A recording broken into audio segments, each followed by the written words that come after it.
Hi, everybody. Thank you for joining us today. My name is Erin McConnell, and I am the Manager of Corporate Communication at TransLink. And this here is Jeff Busby, who is the Manager of Infrastructure Planning at TransLink. And tonight we're going to present to you the results of our second phase of the Surrey Rapid Transit Study. So with that, I will pass it to Jeff to begin walking us through. And as we go, we will be looking for questions from the folks that have joined us online. So thanks for joining us online. If you've got questions, please don't hesitate to type them in. And we'll address the questions, some of them as we go, and the balance of them at the conclusion of the presentation. Very good. So I just have a few slides to help us walk through the work that we've done and orient you to some of the materials online that we're going to use to solicit your feedback. So we will get started. So first start by observing why we're studying rapid transit south of the Fraser River. TransLink has done quite a bit of planning activities to meet the growing demands for travel south of Fraser. And for the Surrey study, we're trying to accomplish four things.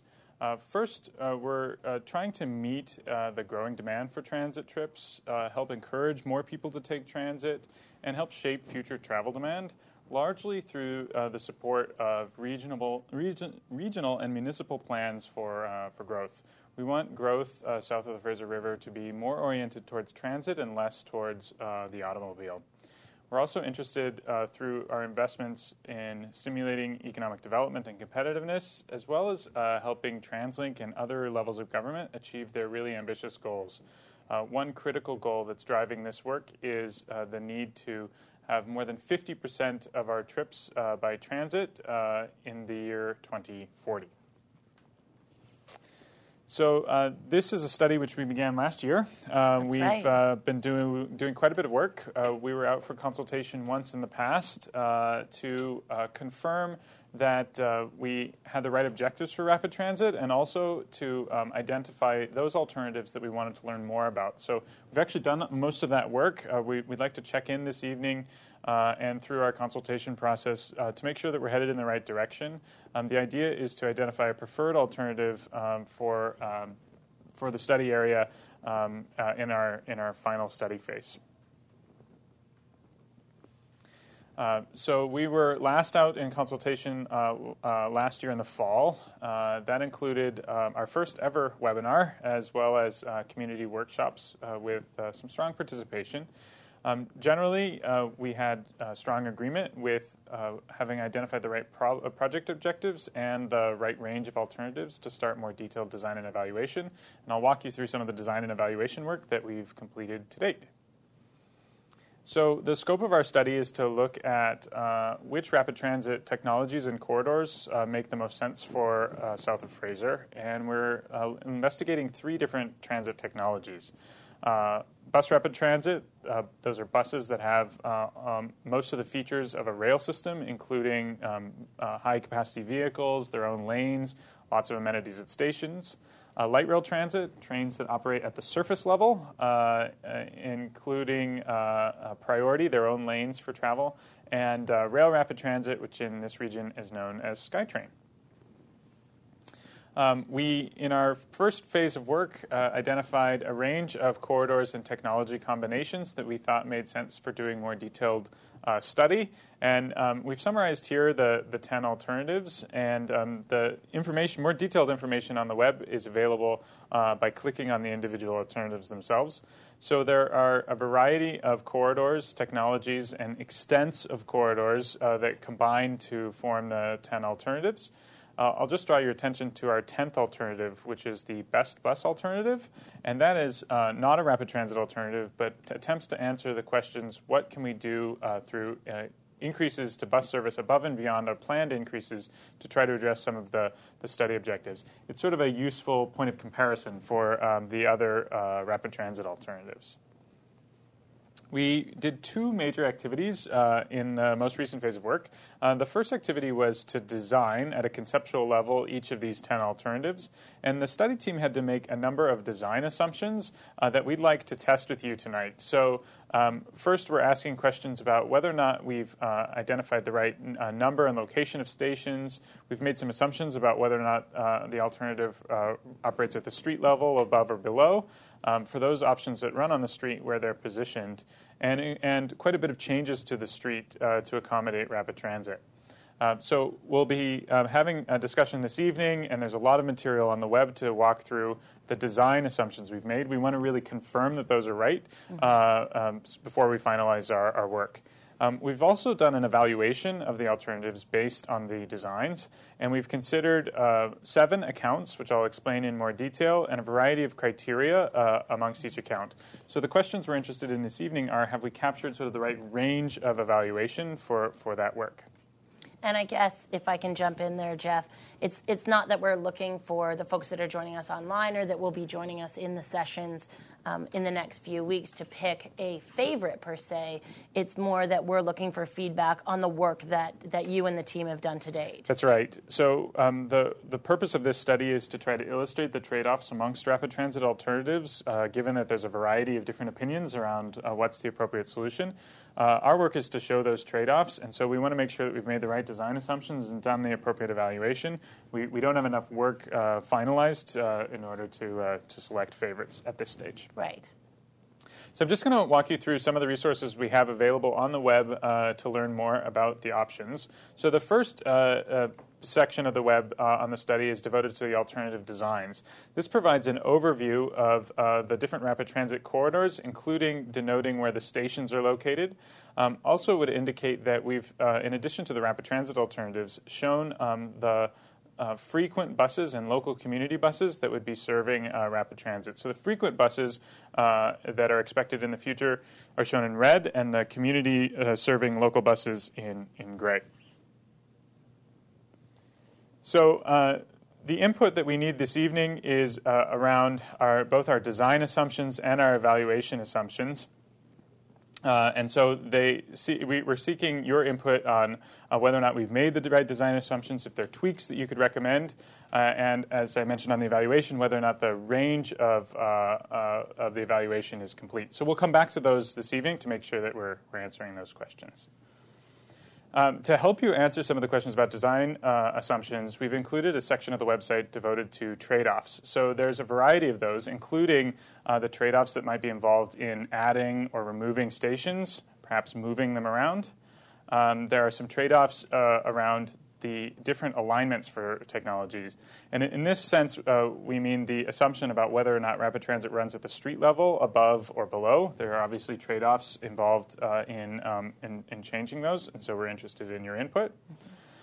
The study team has spent a lot of time on thinking about how to use road space because for those rapid transit options that run on the surface, light rail and bus rapid transit, we're looking at reallocating the road space to accommodate rapid transit and some of the changes that would be required in order to accomplish that. So we have quite detailed information on what changes could be made to the road space to accommodate rapid transit in its own lanes.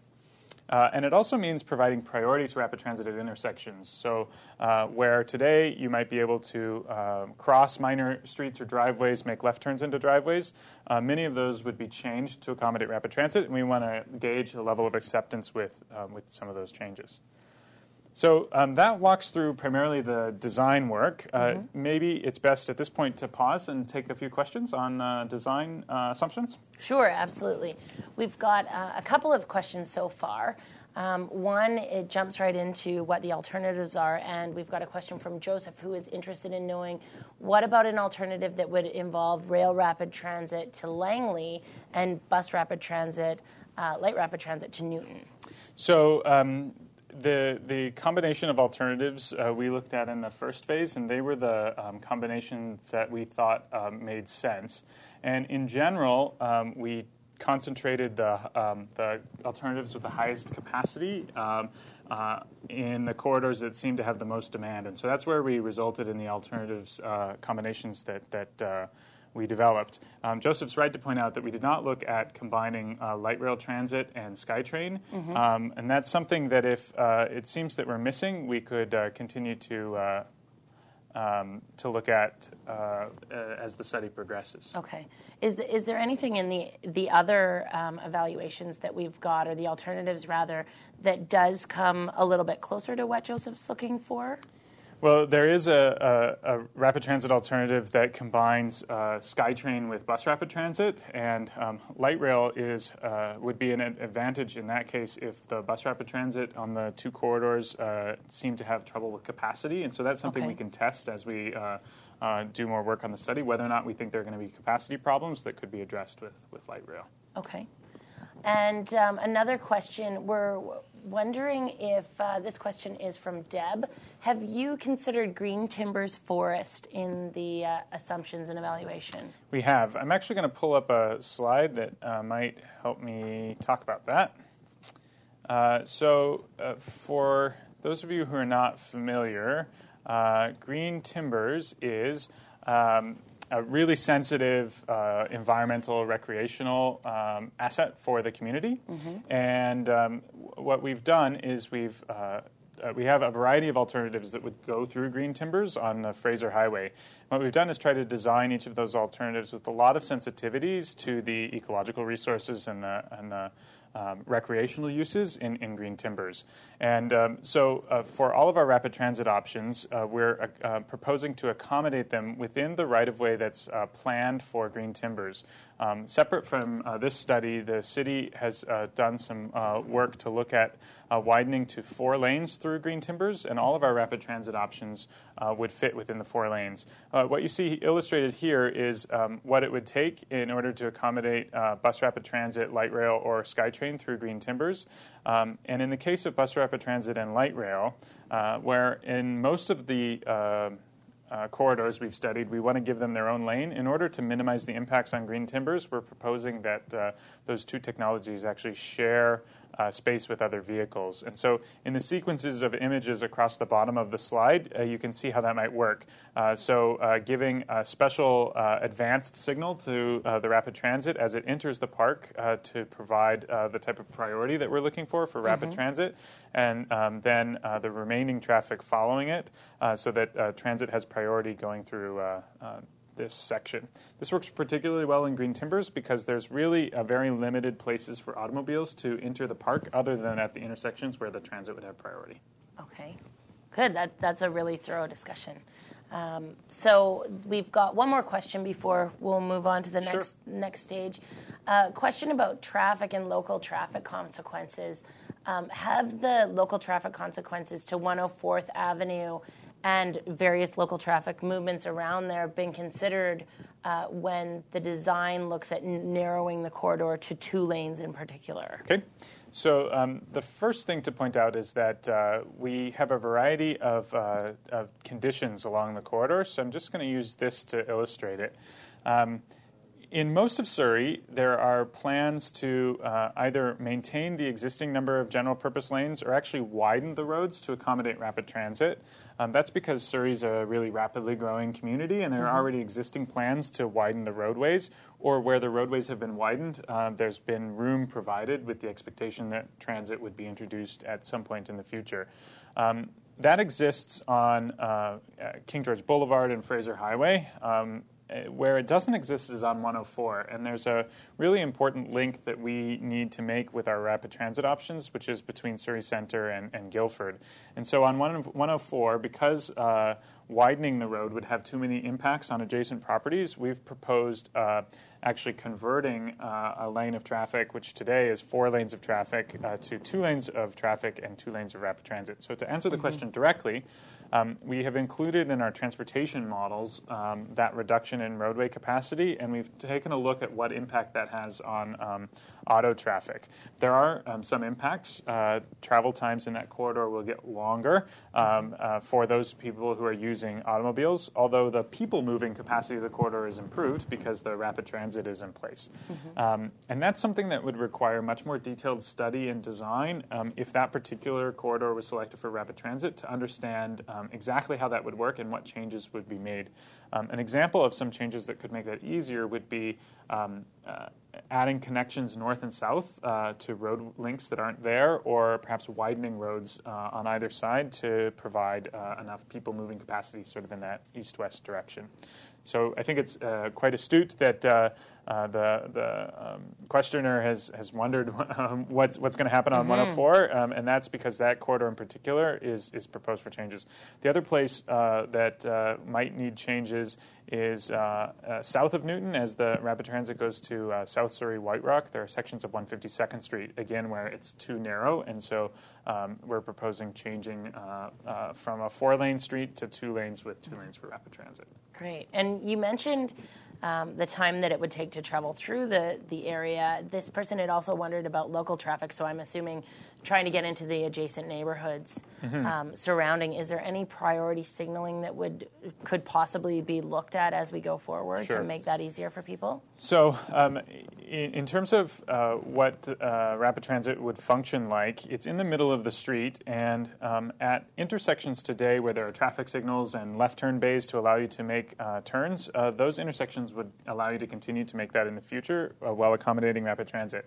There would need to be changes at other intersections because in order to give the level of priority that we want for transit, we would convert many intersections into what are called right in, right out, where you can't cross the street or make a left turn, but you can turn right in either direction. And so that would be the case actually across all the corridors in addition to 104. The detailed assessment of how all of that's going to work, we haven't completed yet, but we've tried to at least flag that that's a possibility for people so that when they're considering the various options, they have that information available. Definitely. So hopefully that answers the question from the individual on the webinar. We do have another one that's come up while we were just talking about this 104th Avenue situation. I'm just going to read it aloud. And I think it's a follow-up question, actually. Has it been considered that widening 100th and 108th may be more expensive than keeping 104th at 4 lanes? Mm-hmm. So again, we have assumed for the purposes of comparing the different options that 104 is actually shrinking. We haven't made any adjustments to parallel streets, although as the question suggests, that is something that the study team can look into, and I think it's right to point out that there may be some trade-offs if the traffic conditions are so bad on 104 that we need additional capacity. We may need to look at widening, and while we don't think that it makes a lot of sense to widen 104, given that the development is already quite close to the road and not likely to change significantly, there are a variety of other measures that we could take in different corridors to try to address some of the east-west travel needs. Okay, thank you. So if that covers off some of the design questions, maybe I can go into the evaluation work. I'll just run back up there.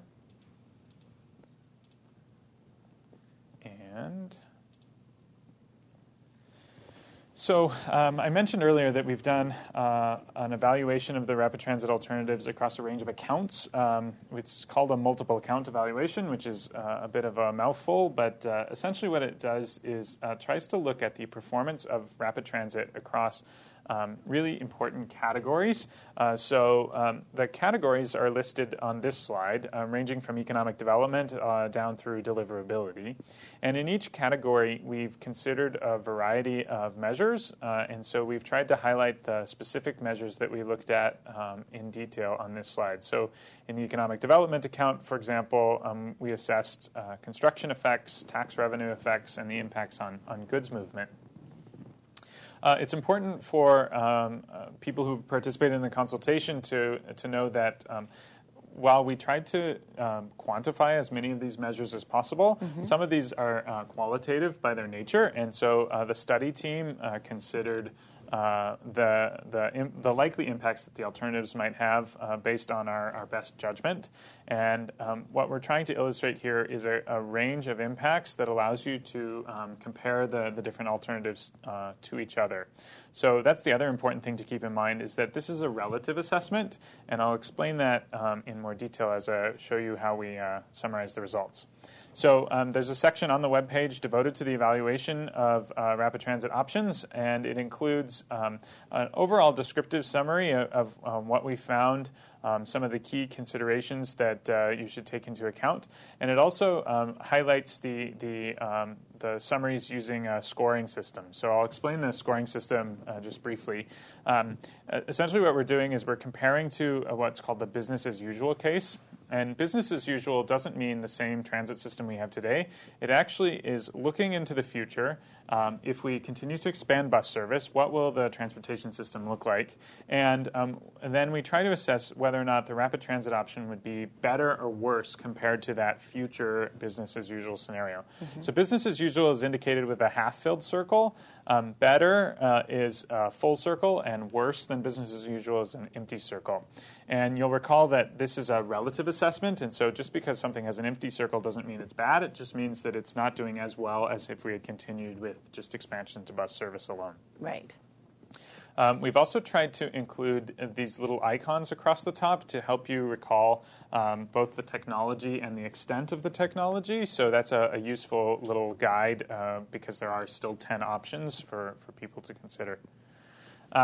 Each account is broken down into their different measures, and so you see here, if you click across the tabs, you can move from the summary to the various accounts. And in this particular account, there are 3 measures and a summary score.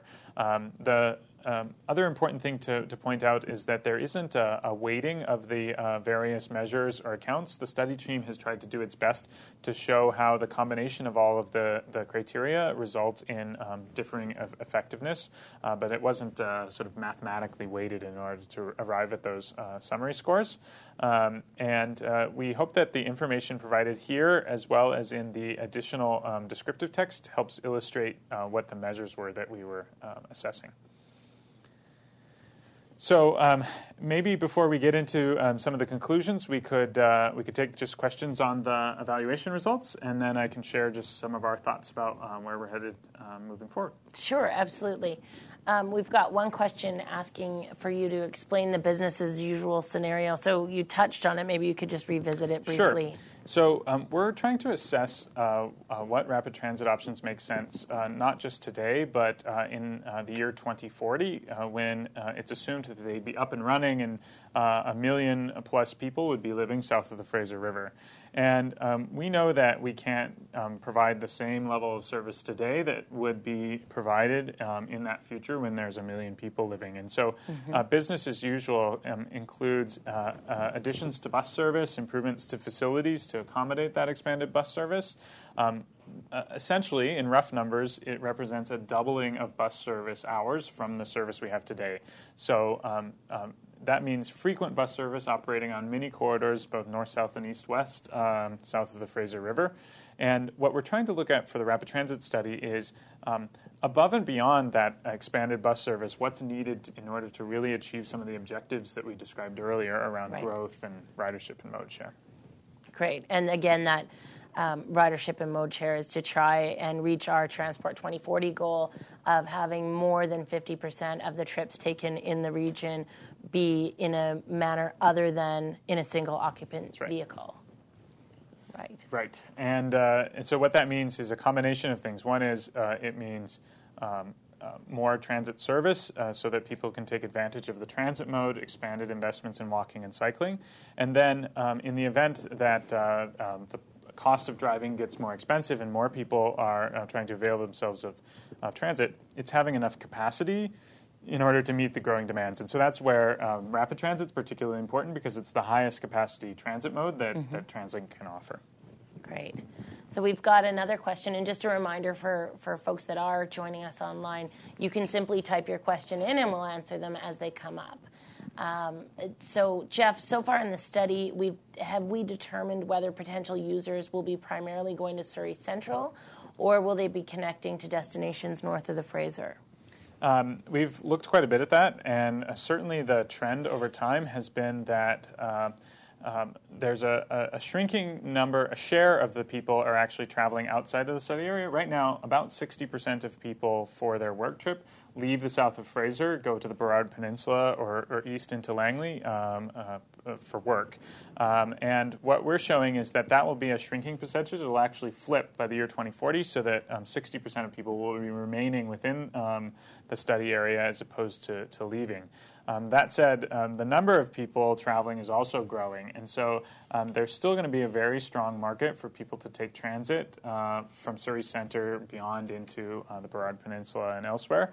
But increasingly, the travel will be within the centres south of the Fraser, and so that needs to be addressed through the rapid transit investments we make, as well as the frequent bus connections that I was illustrating earlier that will continue to provide the bulk of the transit service and the bulk of the demand. And that's the case today throughout the region. Many more trips are made by bus than are made on the rapid transit network, and that's because the bus system is more extensive and makes those connections oftentimes to or from rapid transit or for trips on their own. Okay.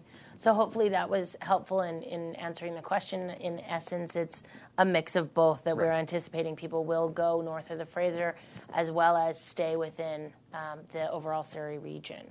So we've got one more question right now about the environmental assessment and just looking for a little bit more detail around the environmental assessment and what Sure. I'll pull up played into it. I'll pull up the environmental assessment. Speak to it. So here's our assessment of the impact of the different rapid transit options on the environment. And we looked at the change that they would have in emissions, both through their construction as well as through the diversion of auto trips onto transit over time. Noise and vibration, the risk that some of the options would have to biodiversity, our water environment, open space, and unique for this study is the impact on the agricultural lands south of the Fraser River. And the summary scores here show that rapid transit options, in summary, pose greater environmental risks than business as usual. By no means is that saying that rapid transit is bad for the environment. What it's saying is that compared to continuing to run bus service, there are some risks associated with building rapid transit to the environment, and those risks we wanted to be aware of on a relative scale. One of the findings we had when we did the environmental work was that those options that particularly provide rapid transit south from Newton to South Surrey and White Rock, they pose the greatest environmental risk, and that's because they travel through the agricultural land reserves, through the sensitive Serpentine and Nickel River estuaries, and so that was something that we wanted to highlight through this evaluation assessment. Another thing to point out is that on emissions reductions, transit has a tendency to, because it encourages more people rapid transit, because it encourages more people to take transit, reduces the number of people driving, which over time saves emissions. At the same time that constructing rapid transit is actually a significant source of emissions, and so in our evaluation, all of the options tend to balance out so that the construction emissions were roughly equal to the emissions savings over time, and so we're showing sort of a similar or a neutral impact to emissions. The thing to keep in mind there is that while the emissions from this particular project may be about neutral, the intent of rapid transit is to try to cause the development to be more compact and transit-friendly, and that is a very significant generator of emissions savings. It's really important to reducing greenhouse gases to have people live more compact, closer together in a more transit-friendly way. And because we're assuming those impacts are similar across these rapid transit options, there isn't a difference in the emissions reduction score. So that's the sort of explanation of that particular evaluation criteria. I should note that on the website there's a lot more material that explains in detail what we assessed and why the scores were developed the way that they were. Great. And that link again is translink.ca/be part of the plan. And I guess just to your point about what you were saying with respect to development, you're talking about the anticipated development that could happen in and around the stations as a result of rapid transit coming into the area. Is that right? That's right. So we think that one of the key reasons to build rapid transit in Surrey is to encourage the concentration of high-density development near transit so that people can live full lives with lower reliance on the automobile. And that's a really important part of our strategy to contain growth, to align with the regional growth strategy, and to achieve some of our mode share and emission reduction targets. So the extent to which the rapid transit options encourage compact development is going to be really keys to their successes. Mm-hmm. And again, that's not measured in this particular account That's right. at this point. Yep. One other question that we had, which was kind of an interesting one, have you studied any other cities' rapid transit systems as part of this particular study, Jeff? We have quite a bit. I'm actually just going to pull up an image to show you some of the, if I can find it, show you some of the work that we've done looking at different technologies. So when we're talking about rapid transit, this region has a lot of experience with SkyTrain, right. but it doesn't have a lot of experience with the two other options that run at the street level, bus rapid transit and light rail transit. And both of these technologies have been used really extensively in North America, Europe, and South America, increasingly now in Asia, as potential options to improve mobility, and they may come at a somewhat lower cost than SkyTrain and extensions.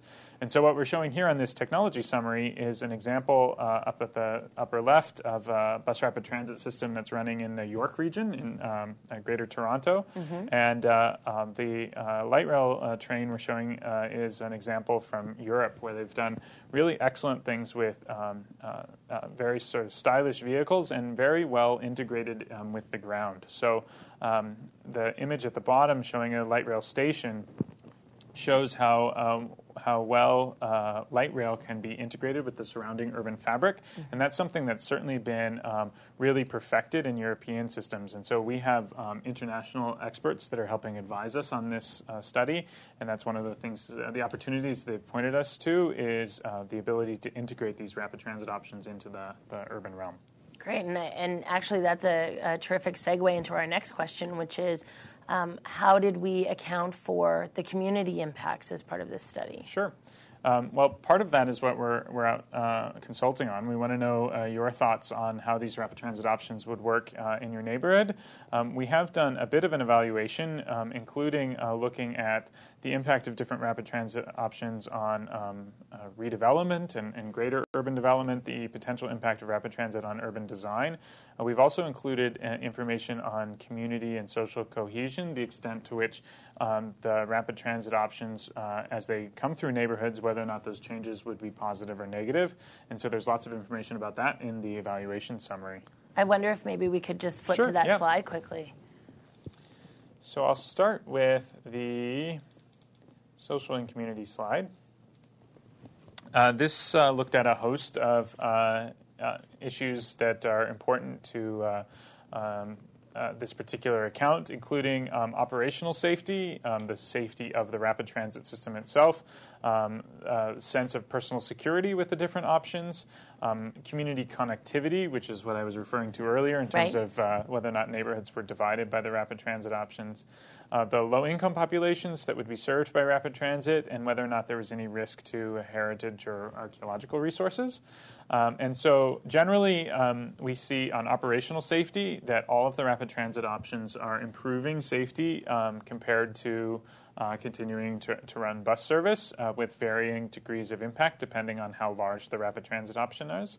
On personal security, we did quite a bit of research on this, and there's a sense amongst our study team experts that the personal security, that is the feeling of safety that people experience on the transit system, for the options that run on the street level, it's about the same as waiting for a bus because you are interacting with the street nearby. You have access, visual and otherwise, to surrounding people. Right. There is, I think, a growing body of research that, in terms of the perception of security, some of the options that use rail rapid transit, where you're in elevated stations further away from traffic, there's a reduced feeling of personal safety.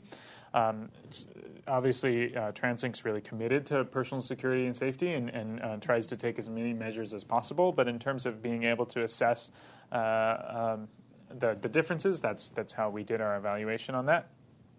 Connectivity. In this case, the study team looked at whether or not the changes we'd be introducing would make it either easier to get from one community to the other across the rapid transit option or more difficult. So by introducing rapid transit in the middle of the street, there's a potential opportunity to increase the connectivity for pedestrians and cyclists because the rapid transit itself would provide a pedestrian refuge, help break down long distances to cross the streets. On the other hand, it would make it more challenging to travel between small streets on one side of the rapid transit to the other by automobile. Right. And so those things largely cancel each other out, which is why there's a neutral score across most of the options. All of the options improve the access to transit by low-income populations, and we didn't at this point see any heritage or archaeological risks, and so we've assessed those as neutral. Great. And on the note of connectivity, just sort of taking it to a bit of a different level, how feasible, we've got a question from one of the folks that are joining us online, how feasible is it that we could see rapid transit to White Rock? Well, we've looked at two different rapid transit options that would extend south to White Rock with bus rapid transit. And as I mentioned earlier, that option is a bit challenged on a number of fronts. First, it has the environmental risks that I was describing. It comes at a fairly significant cost in order to build rapid transit. And when we looked at some of the transportation benefits associated with it, it was one of the lowest performing links of the system was actually that connection to South Surrey and White Rock. Part of that is related to patterns of future growth and development. So there's actually been quite a bit of growth and development recently in South Surrey and White Rock, but that is largely going to be built out as we look at the study year horizon, and much more redevelopment is going to be happening in the north and northwest parts of Surrey. And so we didn't see as significant growth there. So while we do think we have options that go to White Rock, it is something to think about whether or not the benefits of that rapid transit connection are commensurate with some of the costs and other environmental risks that would be required to build rapid transit south of Newton. Okay.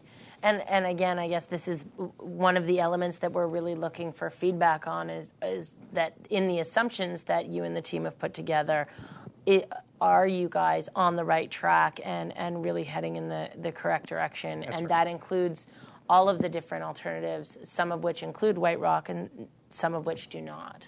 Right. And I think part of what we've looked at there is we've assumed that we would need to significantly widen King George Boulevard as well as 152nd Street, except the portions of 152nd where we'd be converting 4 lanes into 2, and that's in order to provide a dedicated lane for rapid transit. And part of what we could look at if some of these options are selected for more detailed design and development is whether or not we could optimize that perhaps by only providing priority where necessary, and that would be a pretty significant change for those options that might improve reduce their cost and improve their competitiveness. Okay. Jeff, can you talk to us a little bit more about the difference between the business as usual circumstance and the best bus alternative? Sure. Let me see if I have a best bus slide that I might use to. So I mentioned that business as usual envisions approximately doubling the bus service south of the Fraser in order to restructure the buses to operate more like a grid. So if you use buses to travel in the Broad Peninsula, Burnaby, Vancouver, New Westminster, you know that generally the buses travel east, west, and north, south, and to go from any one point, you can make a relatively easy transfer. Today, buses in Surrey operate in a different manner. They operate in what we call a pulse system. So buses from a variety of neighborhoods come together, and they all meet at key centers, Newton, Guildford, Surrey Centre, and Langley, and then they return back. And this is an efficient system for getting people to the centers, but it tends to make it quite difficult to go spontaneously from all the centers to all the other centers. Right. And so we've recognized that we need to make changes to the bus system in order to accommodate this travel that's going to be going in all directions. And so we think the network that works best is a grid. And so our business as usual assumes that we have a grid in place and that the bus service is doubled.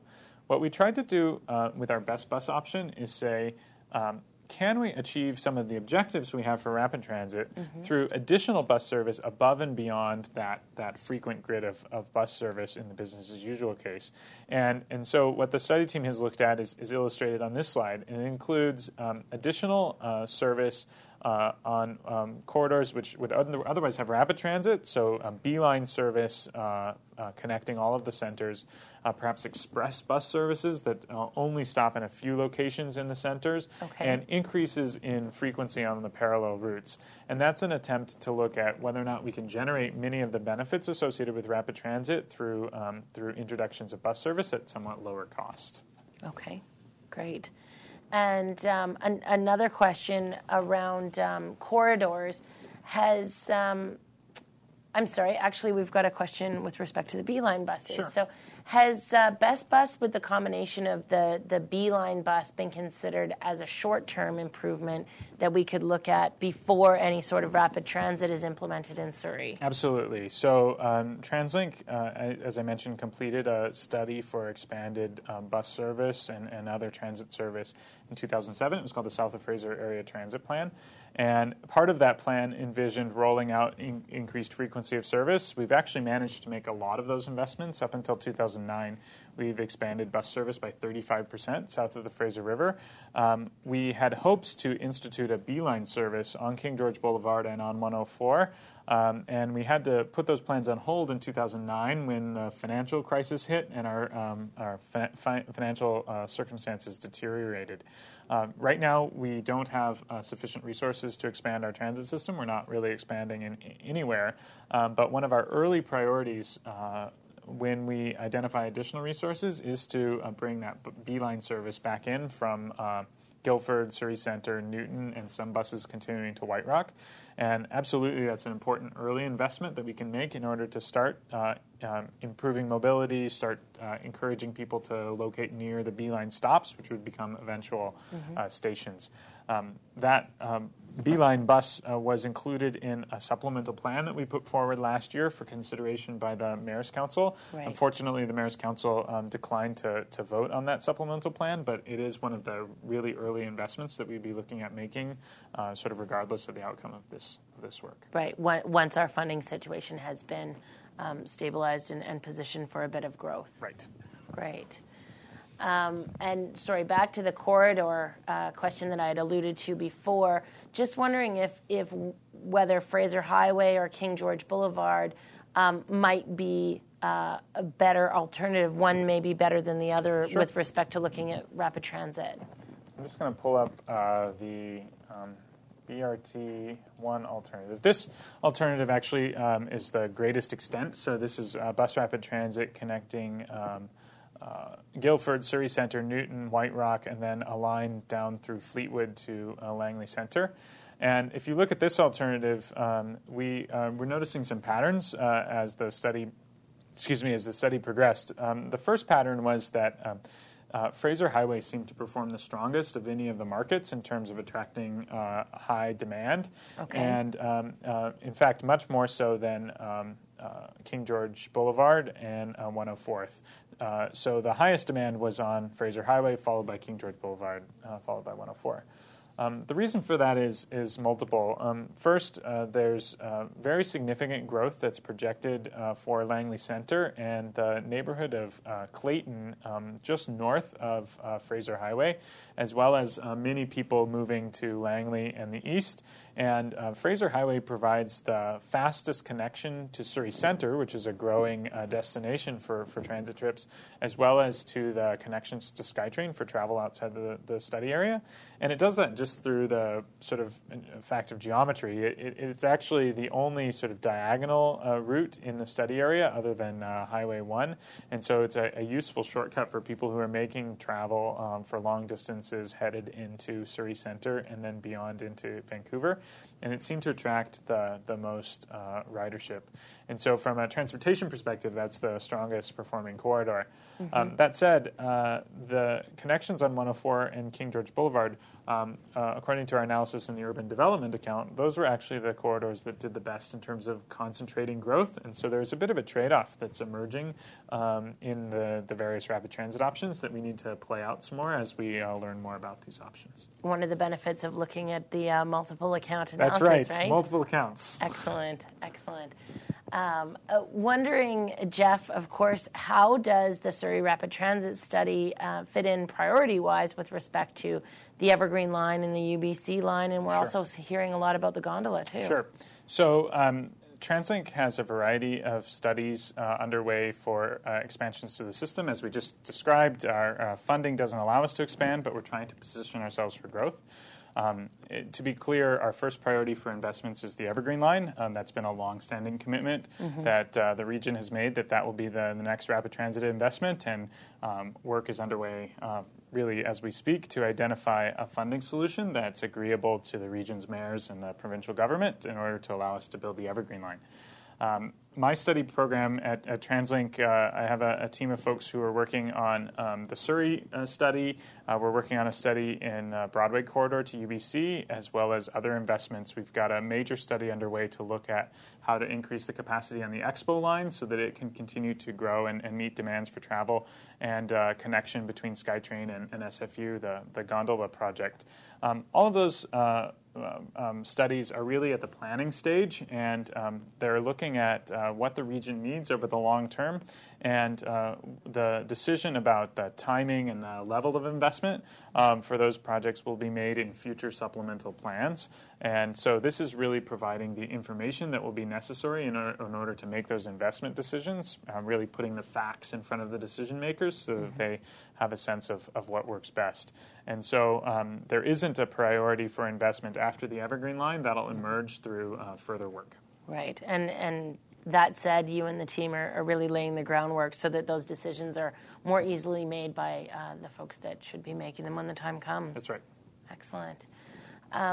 One interesting question from somebody who's joining us online is, can we hold off making a decision about rapid transit until B-Line service is implemented in Surrey? One thing that's always a challenge is that the planning for rapid transit is quite time-consuming. There's very long lead times to assess the options as well as generate the consensus around what's the right investment and what level of resources can we put towards making that investment. And we think at TransLink it's important to be doing that work now, even though we're not expanding. And so we're looking at a long time horizon for the rapid transit, as well as other folks, colleagues just down the hall from me at TransLink, are looking at plans that can be put in place in 1, 2, and 3 years once our funding situation improves. And so I think we're doing both in parallel, and that's what we think is prudent at this time. Okay. And that brings us to the end of our questions about the evaluation. So Sure. I'll hand it back to you. I just want to share a few thoughts on conclusions so far and where we're headed with the study. Okay. So,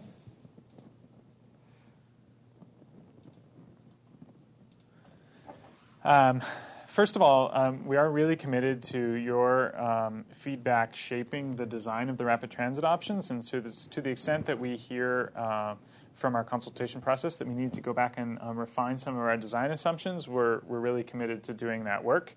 And as a result, we need to keep the evaluation preliminary, and that's because the evaluation depends on the designs. And so if we change the designs, we'll need to update the evaluation. This is what we've learned so far. We don't think that any of the 10 alternatives need to be excluded. They all tend to perform. They all provide transportation benefits. They perform it in a variety of ways. They do show some insights into how some options are performing better than others. So as I mentioned earlier, alternatives with rapid transit on Fraser Highway tend to perform better and generate more transportation benefits than those that don't have rapid transit.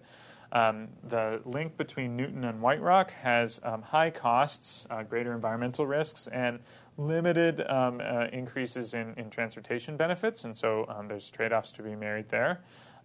The results may change on the basis of the consultation work that's underway, as well as the additional technical analysis that the study team has proposed, including optimization of the various options. We haven't looked closely at the rapid transit options to see if, for example, we could change the frequency of service to really optimize supply and demand and improve their cost effectiveness. So just reminding everybody what we're looking for this evening. We want information on both the design assumptions and how we've evaluated the alternatives. And the questions that we've included on the web part of the questionnaire are focused on giving us the feedback that will really help us on the planning team sort of put the study together in a way that reflects your input. So the work that we're doing now is a check-in so that we can complete phase 2. We hope to have the study results finalized by the end of this year or early next, and then it becomes an assessment, which is a tool for decision makers about the level of investment that they want to make moving forward. This isn't the last time that people will have an opportunity to shape rapid transit planning. Once a preferred alternative emerges, there's a whole host of opportunities for people to get involved in actually designing that rapid transit option to fit into their neighborhood. So we look forward to continuing to engage people, including through the internet, to help us work through that design work. I think that's everything I had, unless there were final follow-up questions. I have one more question that I'll pass along. Do any of the options tie in with the bus connections that are being developed for Highway number 1 near 156th, for example? That's a good question. So some of the listeners will know that the Ministry of Transportation, as part of the widening of the Portman Bridge, is building a park and ride at 202 Street in Langley. And we are proposing to introduce rapid buses. Those would be relatively frequent buses that provide fast service from 202 across the Portman Bridge to SkyTrain in Lougheed. The connection would be to Burnaby, as well as from 202 into Surrey Centre, and connections from Surrey Centre to Coquitlam. And so all of the rapid transit options assume that that work has been implemented by the time that they're in place, and that would be operating. We are interested, after this consultation period, in looking in more detail at whether or not we can perhaps optimize the presence of that service, including for the bus rapid transit options, allowing that those rapid buses to use the bus rapid transit lanes on 104. So we'll report back on what we find when the study's finalized. Great, and that's a very good question, I think. And another question for you, Jeff. If rail rapid transit expansion is chosen, will the increased length of the line, say potentially all the way to Langley, affect the frequency along the rest of the system? The rest of the system is operating at approximately the most frequent it can be. We're running trains every 108 seconds now. I mentioned that we've got a study underway on the Expo line that looks at increasing the capacity, and that would come from two forms. One is slightly more frequent service running every 90 seconds and substantially longer vehicles. So going from the existing Mark I trains, that's the first early generation trains, to the new longer Mark II cars in sets of 4, and eventually adding a 5th car so that we're running 5-car Mark II trains. That would allow us to double the capacity on the Expo line, which would meet the needs, we think, until the year 2040 or beyond. In terms of what that means for this study, that means that trains could continue all the way from Surrey Centre to Langley, which would require buying more trains, which we've assumed in the capital costs. One of the things we want to do during the optimization phase is look at the impact of perhaps not running all the trains all the way to Langley, but maybe running every other train, which would reduce the capital cost associated with the rail rapid transit options. But in all cases, we'd be running very frequent service in the core part of the Expo line. Okay, great. And that concludes our questions. We don't have any other questions. So with that, I'd like to thank Jeff for being here tonight. I'd also like to thank all of you for joining us, and really please encourage you to fill out the online questionnaire and provide us with the feedback and the input that Jeff and his team are really looking for to complete this stage of the program and move forward. Also, would really encourage you to come out. If you still have more questions or would like more information, please do come out. We've got a number of meetings scheduled over the next few weeks. And in fact, we've actually adapted the schedule just recently to allow for everyone to stay home or go out to their favorite neighborhood haunt to watch the Canucks as they go for the Stanley Cup. So it won't interfere with any of the games that are scheduled. But also really encourage you to share this information with friends or family or neighbors that live nearby and are interested in learning more about where we're at with this phase of the rapid transit study. So for Jeff and myself, we would like to thank you and wish you a great evening. Thanks.